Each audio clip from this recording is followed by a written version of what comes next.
Conference by Conference mock draft series. Today, looking at the Big 12. This was a challenge. I wrote down the first one very quickly, and then I spent like 3 days trying to figure out who would be number two.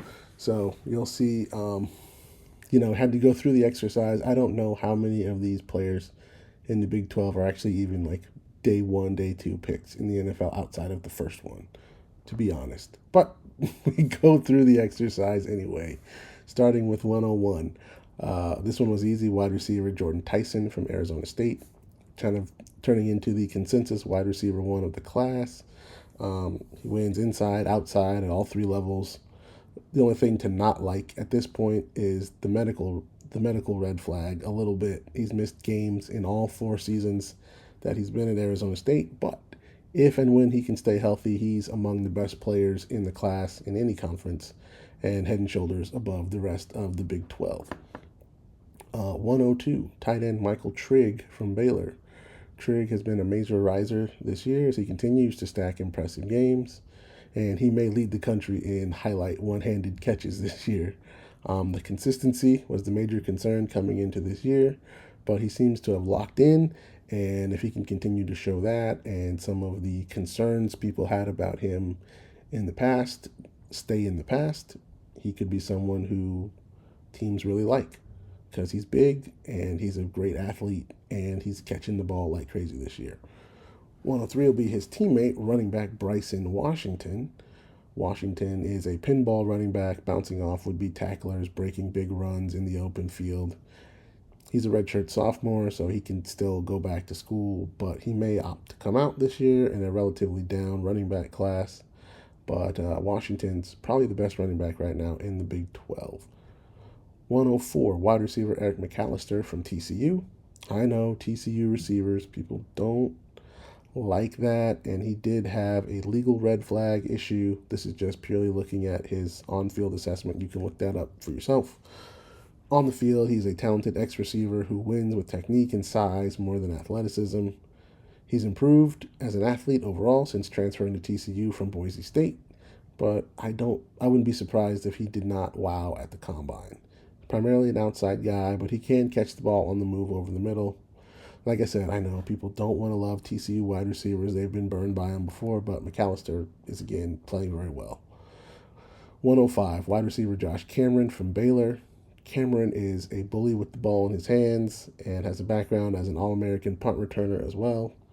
I could see him being highly valued as a return specialist at the next level. Baylor doesn't use him as creatively as I would love to see him being used on offense. They primarily stick him on the right sideline and let him run hitch routes and quick slants.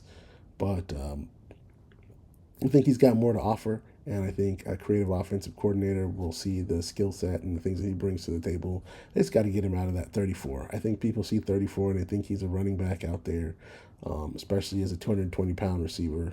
But I think he's got good change of direction, change of pace to keep defenders off balance on the outside to make up for the lack of elite speed. Yeah, Josh Cameron, wide receiver at Baylor, 105. 106, tight end Terrance Carter from Texas Tech.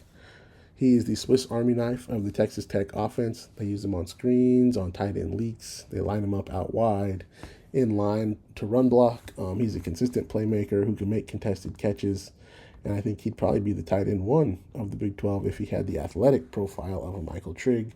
But, he was at University of Louisiana last year, transferred up to Texas Tech this year, and he's still continuing to play at a high level. 107, wide receiver Jayce Brown from Kansas State. Brown is not going to blow you away with the height, weight, speed measurables, but he is a crafty technician who knows how to get open and make plays, especially down the field. I think you get him in an NFL strength program, he can add 5 or 10 pounds of muscle, and he's probably more of like a year 2 breakout guy in the NFL. Think of like a Troy Franklin type. Not quite that level of production or athlete, but I think that's kind of more of the trajectory I would see for Jayce Brown. But like I said, I think he could be someone who I think that the skill is all there. I think just continuing to develop as an athlete will be the thing that will make him really contribute at the next level. 108, wide receiver Cam Vaughn from West Virginia, kind of the opposite of what I would say about Jayce Brown. I think Cam Vaughn is a springy athlete. Total projection here, because he's again a redshirt sophomore, just his second year playing wide receiver. Transfer up from Jacksonville State, came with Rich Rodriguez.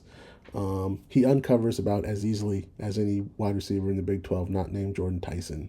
And he can bound away and run away from would-be tacklers. He's got great high pointing ability. Still got some development to do as a route runner.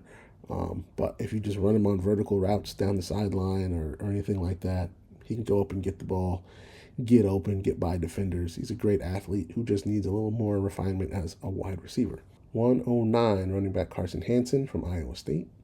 Hansen has picked up steam as the season has gone along.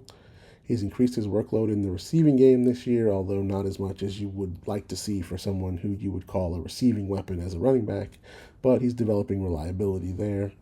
With the loss of two NFL-level wide receivers from Iowa State, it's been tougher sledding for the running game, but his yardage and efficiency numbers are up this year, although his touchdowns are down.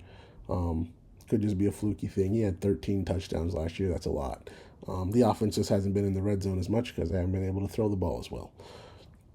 110, running back L.J. Martin from BYU. Martin is a thumper, 6'2", 220, and he uses his size to wear down a defense. He's not a speedster, but he does have over 20 10-plus yard runs this season, so he can make chunk plays and move the chains when he needs to.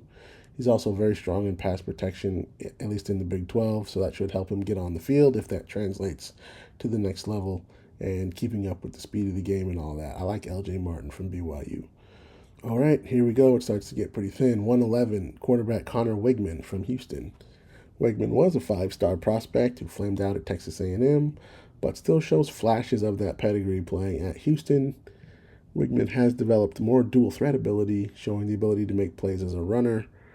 Again, he hasn't shown up as well when they play their better competition, but for now, he's a quarterback who's got a pedigree, solid production profile this year, and again, I have to pick 12 players here to go in the first round from the Big 12. Connor Weigman.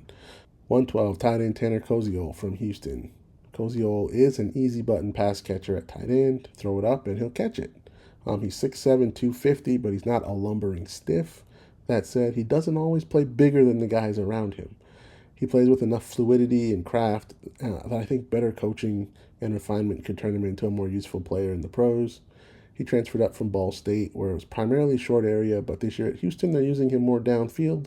So I think there may be more there with Tanner Koziol if he can continue to develop and refine his game, and the team just asks more out of him. So that's the first round.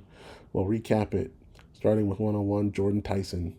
102, Michael Trigg from Baylor, then Bryson Washington from Baylor, Eric McAlister from TCU, Josh Cameron, Terrance Carter, Jayce Brown, Cam Vaughn, Carson Hansen, L.J. Martin, Connor Weigman, and Tanner Koziol. That rounds out the first round. Second round, we'll rip through these real quick.